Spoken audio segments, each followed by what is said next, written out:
About a month ago, I started keeping track of everything that I did in a day.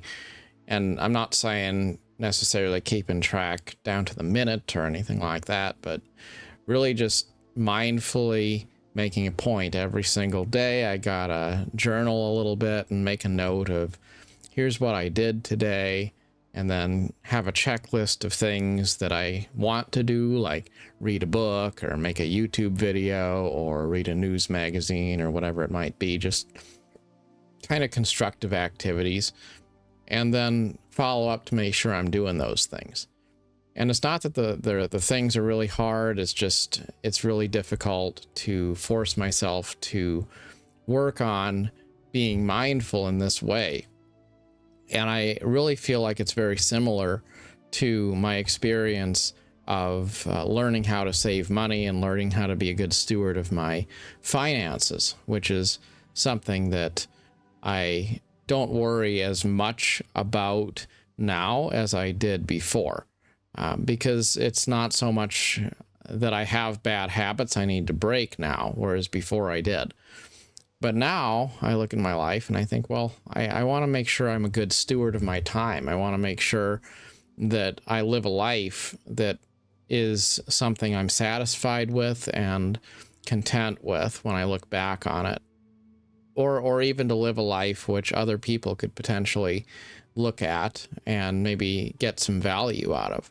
But if you don't know what you're even doing with your own life, you can't really share it with someone else. And that's something that I've become more acutely aware of lately, because as I go through my day and I start thinking about the things I'm doing, I feel like I'm getting more things done maybe than I would have done before, just because I'm forcing myself to think about what I'm doing. And then it also shines light on how much of our lives wind up being spent on things and that we really don't even identify. We don't even know what we are doing, to where if you ended your day and maybe you ended your week and somebody said, well, what did you do? What did you do last week? You'd probably kind of draw a blank. Like, what did I do? I don't know. I can't tell you what I accomplished. I can't tell you what I did. It's like that day or week of my life just went into this void of blankness, and I don't even know. And if I had to tell you, how did it produce value, or how did it help someone else's life, or what good did I do in the world, I can't tell you, because I can't even tell you what I actually did with that time, right? And that happens a lot, especially when you go outside of the workplace. You're not necessarily forced to keep track of yourself for any kind of a productivity reason or anything like that.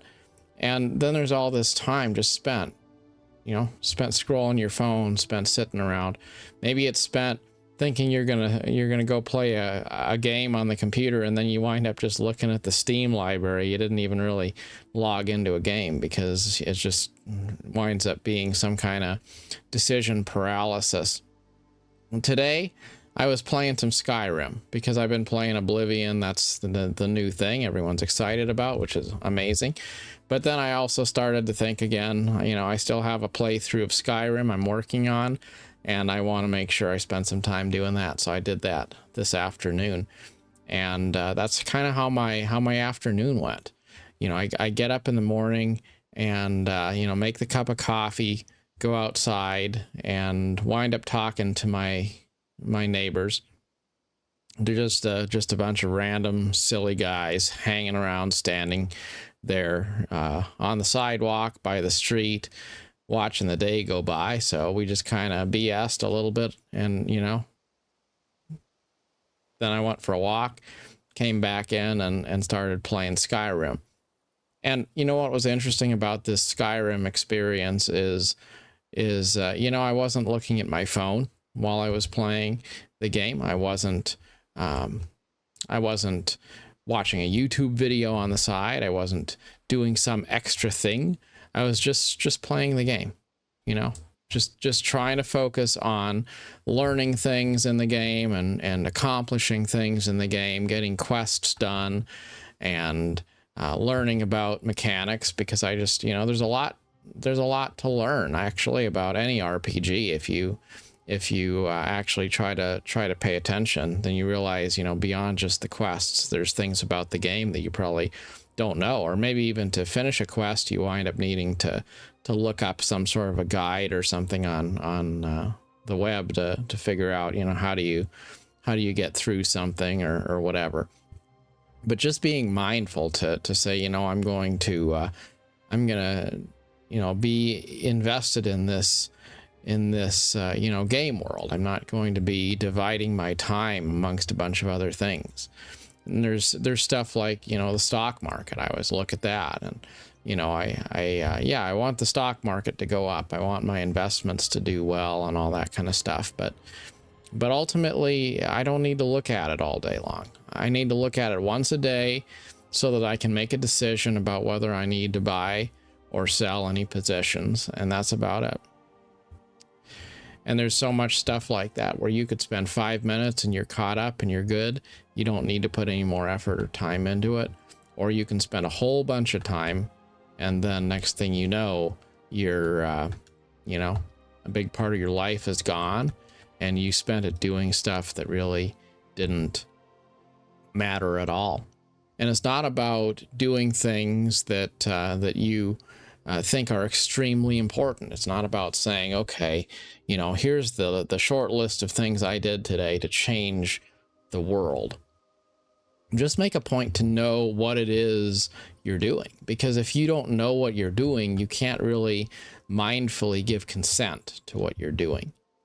And if you do know exactly what you're doing, you're able to say, here's what I did with my day, then not only do you get satisfaction and value out of being able to look back on that, you're also more likely to probably make pretty good decisions about how you spend your time.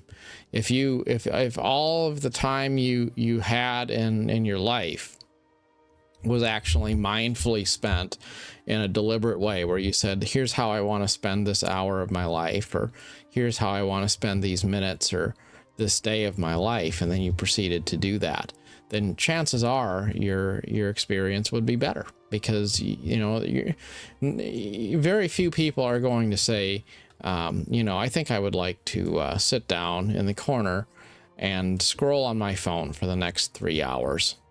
But a lot of people do that, right? It's not hard to do that. But I don't know that anyone sits down and says, I think that's how I want to spend my evening. No, I don't want to do any of the things that have been on my bucket list of stuff I want to get done. I don't want to work on myself. I don't want to learn anything new today. Like, we don't think about life like that. It's just passively we wind up letting a lot of things just fall into the void, and we just don't even know how we spend our time. So learn to number your days, because the truth is, it's very easy to look at your life and say, here's what I want to do to change myself, and here's some things I want to work on, and then a bunch of time goes by. I look at some notes in my paper journal, because I've been focusing on trying to be better about that. And I look at notes from, more than a year ago. And in many ways, my life hasn't changed too much, because there's a lot of really simple things that were on the bucket list a year ago. And here we are, approaching the middle of 2025. And how many of those things are still unrealized goals? There's the big life stuff, like, building relationships with other people and career stuff and all of that. But if 13 months goes by and I still couldn't get through a playthrough of Witcher 3, kind of puts things in perspective, right? How quickly a significant amount of time can go by. And it just feels like a few days, few weeks, and then it's another few years. So you can't stop the river of time. It goes, and that's okay. But what we can do is start thinking a little bit more about what am I doing right now? Because life gives us the gift of time today. It gives us the opportunity to do things today. And we really shouldn't put off until someday, far away, the things that could probably be done this hour. And there are a lot of things like that, just little things. You thought that you should go through that file cabinet and sort out all the junk and get rid of those power cables for random devices that have been sitting in there for the last several years, and you don't need them anymore. And you know, you never get around to cleaning out the junk drawer. I mean, how long does it really take to do it? You know, you're really talking about a 10-minute job, probably. I mean, it's not that big of a deal. But when we always procrastinate, it can get out of hand, and before you know it, we don't realize that our lives have gone by. Now, I also was thinking a lot about how people waste our time too. And sometimes we spend time putting energy into people who really aren't worth it. And that's a really hard thing to reconcile. Have you ever played a game? You put a bunch of hours into it because everyone said it's a really good game, and you wanted to enjoy it. You wanted to love it because everyone else said it was great. But the reality is you never had a good experience. Should you spend 200 hours just to get to the point where maybe it's going to get good?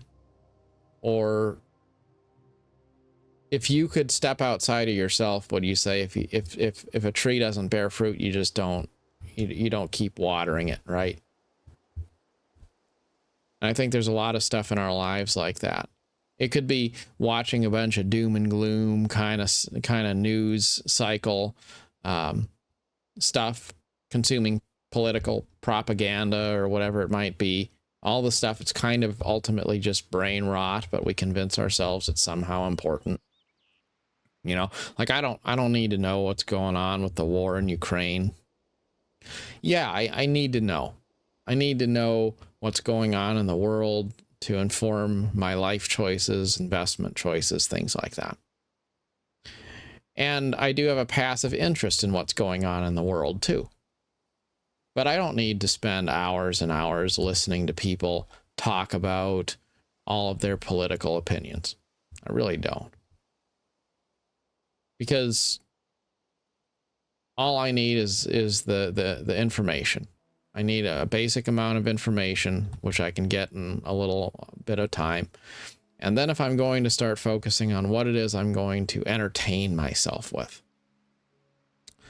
well, why don't I entertain myself with something that's more edifying, like TED Talks or Khan Academy, or something that's going to give me an opportunity to learn something I didn't know before, to enrich my mind, to be inspired. You know, those are the kinds of things. We think that certain things add value to our lives when month after month, year after year, they fail to deliver results. And we continue to pour resources into these things because, you know what? Maybe the logic is, I don't have anything better going on, so I guess I'll just kind of pour energy into whatever this random thing is that's got my attention. The reality is, though, it's still not helping us. It's still not helping us to grow. It's still not encouraging us. It's still not there for us, you know. There's relationships that are like that. People that we think, well, it would be good to have this person in my life. But then is that person doing good in your life? Or is that person just wasting your time? And if a person's just wasting your time, they're not going to be there for you at the end of the day. You know, well, you're better off to cut your losses. Because you really can't invest your time in things that are meaningful until you start giving up the things that are not. And we have this attitude that we can maybe hang on to all of the garbage in our lives, but then we'll still be able to add value in. But you really can't, because your glass is already filled. Even if your time isn't filled, your mind is filled with thoughts of things that are not yielding any benefits or bearing any fruit in your life. It's like having a drawer full of pencils or pens. If I have 200 ink pens all in a drawer that I've hung on to for the last decade, do I really need all of those, or could I just empty it all out? Throw those dried up old pens into the garbage, and then take half a dozen good pens and actually use them. What's better?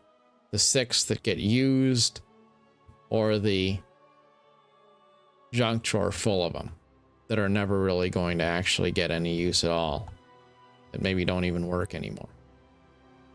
Those are the kinds of things, or if we eliminate stuff from our lives, eliminate people from our lives that are not beneficial to us, eliminate activities from our lives that are not beneficial, and then really start to take inventory of where that leaves us. You know, how do we spend our day? How do we spend our time? Can you say what you did today? And when you look out over all of those activities, can you say that they added value to your life? And if you're not sure that you can, then rethink it and make a point to spend your days a little bit more mindfully. I think it's hard to change, but it's also remarkably easy once you begin. And I do think that leads back to this idea that you have to look at change in your life as a sort of an existential crisis. I started to be a better steward of my money when I started to realize I had no options anymore, and I had to in order to survive. That was a turning point for me. And it's the same thing with the way we spend our time. When you realize that you have just a limited amount of time to live, and you want to be able to leave behind a legacy, you want to be able to share your life with other people who will value it, you want to be able to have positive, exciting, uplifting experiences in your life, you want to be open-minded and enlightened in the way you think, well then, when you realize that there is no middle ground, like you have to change your life or you're not going to have any of those things, then that's the light bulb coming on. That's the wake-up call.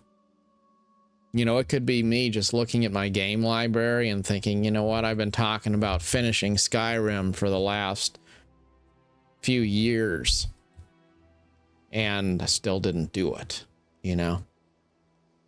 And then I think to myself, do I want to get to the end of my life, maybe, and a few of these basic things that I always said I wanted to do? Never got around to it. You know, those are the kinds of things. It just makes you think, and you realize, you know what, I am going to spend my day today, instead of binge watching a bunch of YouTube videos that are filled with probably negativity and random short videos that are just brain rot. You know, I'm going to be mindful today. I'm going to read a book today. I'm going to make a point to do some of those things, little chores, things that I said I was going to do, things that I wanted to do and then never got around to. I'm going to do those things because none of us are assured tomorrow. And life is too short for us to not live our best life today. Always try to make the most of every day. And it all starts with mindfulness. It starts with being introspective. It starts with analyzing your own life and saying, here's where I'm at. And I think we tend not to do that because maybe pulling back the curtain and being honest about our lives and saying, here's where I'm at, here's the position I'm in, and maybe it's good, maybe it's bad, but I'm going to face it 100%, be super honest, and then make decisions accordingly. That's freedom right there. Now, is it always fun? Well, no, sometimes it's not. Sometimes it's not because you look in the mirror, you see the truth, and the truth is not really what you wanted to see. But 100% of the time, you're better off to look at the truth and then course correct instead of continuing to repeat the same patterns over and over again, expecting different results. And just as things like money can be important in our lives, the way we spend our time and the way we spend our thoughts, those things are very important as well. As a matter of fact, they're probably more important, because the truth is we can always get more money if we're lucky, but we're never going to be able to get more time. And when it comes to what really matters in life, what really makes the human experience something more than maybe what the other animals have, it all comes down to thought. It comes down to the agency that we have, a capacity to think, to know who we are, to have a sense of identity that's more than mere instinct. If all we do is just eat when we're hungry, try to procreate, lash out when we're angry, then, forage, fight, and breed. Well, those are all things that the animals do too. But last I checked, there is no animal version of Shakespeare. Animals are not able to read a book or play a game or watch a movie and be inspired by it. As much as we like to maybe project human aspects of character onto our animal friends, the reality is animals aren't people. So we've got something that they don't have. And I guess we owe it to ourselves to try our best to make good use of that. In any case, wherever you find yourself, try to be happy and try to be mindful in the way you spend your time, the way you spend your thoughts, and also the way you spend other resources like money. It all comes together to mean that if we know what we're doing with our time and we're giving consent to it and we're conscious about it, that tends to lead to a better life. As always, best wishes on your adventure. Till next time, thanks so much for watching.